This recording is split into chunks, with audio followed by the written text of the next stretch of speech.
Arita Hiru itu rakyat. Dia minta tolong kepada Babinsa. Babinsa itu prajurit TNI. Jati diri TNI adalah tentara rakyat. Ini bukan persoalan institusi. Karena dia minta perlindungan. Buta huruf. Sudah. Arita Hiru.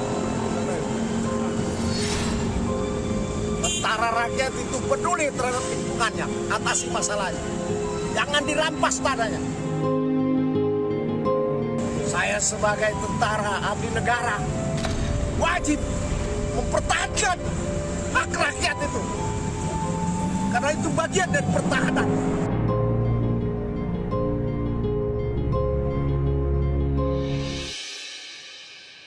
Brigjen TNI Junior Tumilar viral setelah membela Babinsa yang dianggap telah membela warga di Sulawesi Utara namun justru terancam berurusan dengan hukum.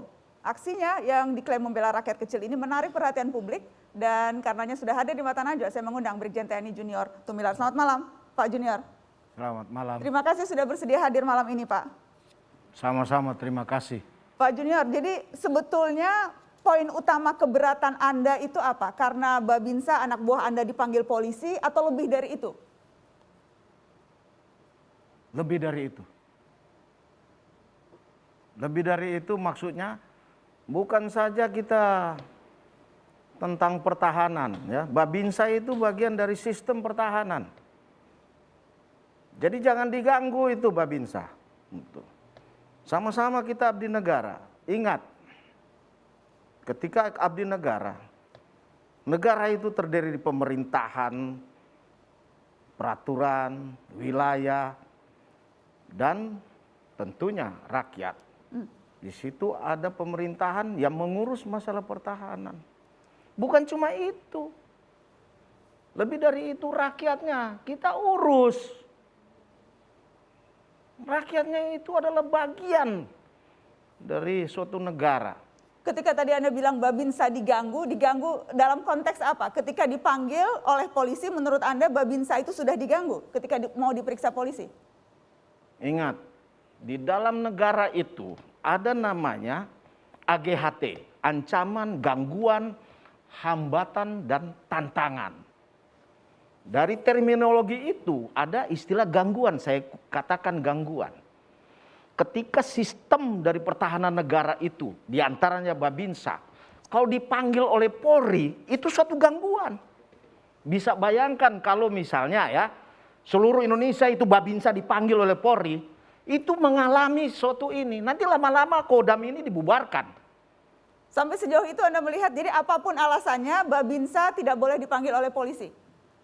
Bukan tidak boleh. Koordinasikan, kan ada Undang-Undang Nomor 31 tahun 97 tentang peradilan militer itu diatur. Masa penegak hukum tidak tahu aturan itu? Persisnya yang dilakukan oleh anak buah Anda, Babinsa ini dalam konteks ketika ada konflik tanah antara petani dengan perusahaan, kemudian Babinsa Anda menolong dalam arti memberi perlindungan ke petani ini, karena itulah Anda merasa seharusnya malah justru tidak dipanggil begitu, karena yang dilakukan hanya membela rakyat, seperti itu? Ya, untuk menghadapi itu, saya sebagai inspektur Kodam, jadi memeriksa kinerja, termasuk Babinsa itu, dia kinerja itu kan kegiatan-kegiatan. Nah, saya mengecek dia, Babinsa, kinerjanya seperti apa kegiatannya. Jangan lupa, Babinsa itu dia suatu badan pengumpul keterangan. Nanti keterangan itu dikumpulkan ya sampai Kodim itu dianalisa potensinya itu. Potensi pertahanan maupun potensi wilayah. Nah, kalau pengumpul keterangan ini diganggu dengan panggilan Polri, bisa bayangkan nanti terganggu dia semuanya. Kinerjanya. Nanti rame kita, lama-lama nanti ada kesan. Wah, Babinsa ini tidak efektif. Dipertanyakan itu kompartemen strategis dari pertahanan negara di darat ini. Mau diapakan negara ini jadinya? Kan kita tahu yang disebut ancaman, gangguan, hambatan, dan tantangan.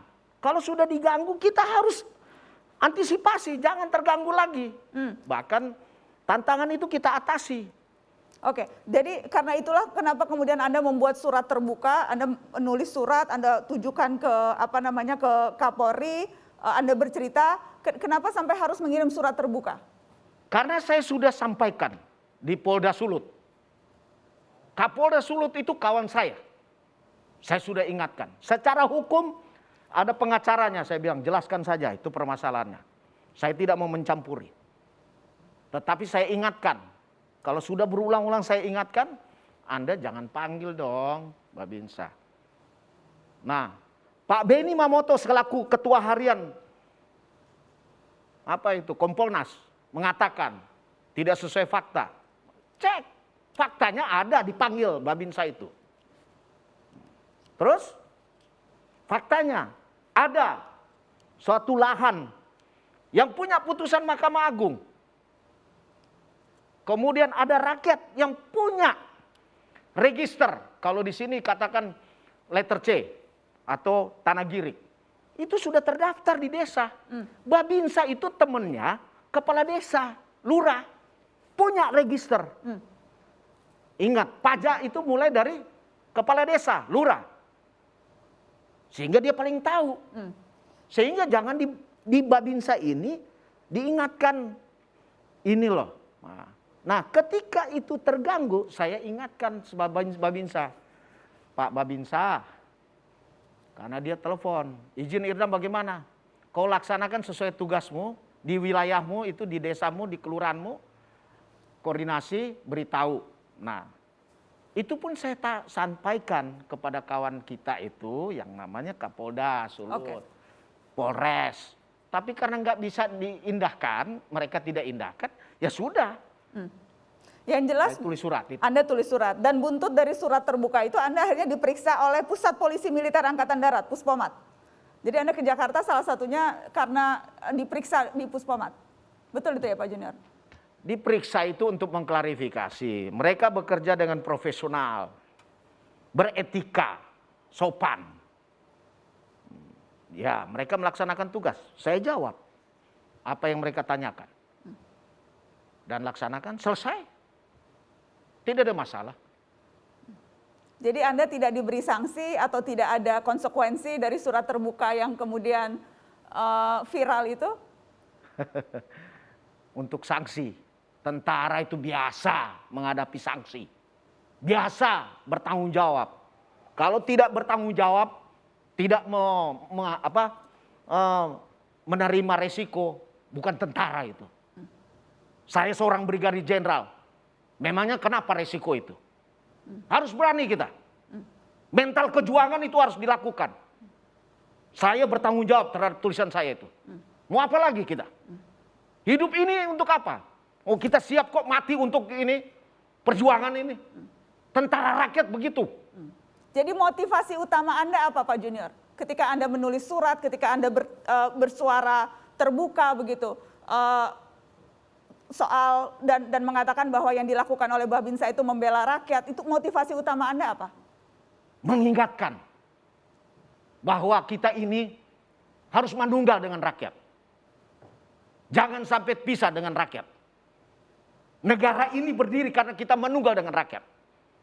Jangan mencari alasan pelanggaran hukum begini, tapi mereka tidak memberi kasihan kepada rakyat. Hukum itu semua intinya adalah kasih. Jangan mencari-cari, oh mereka salah.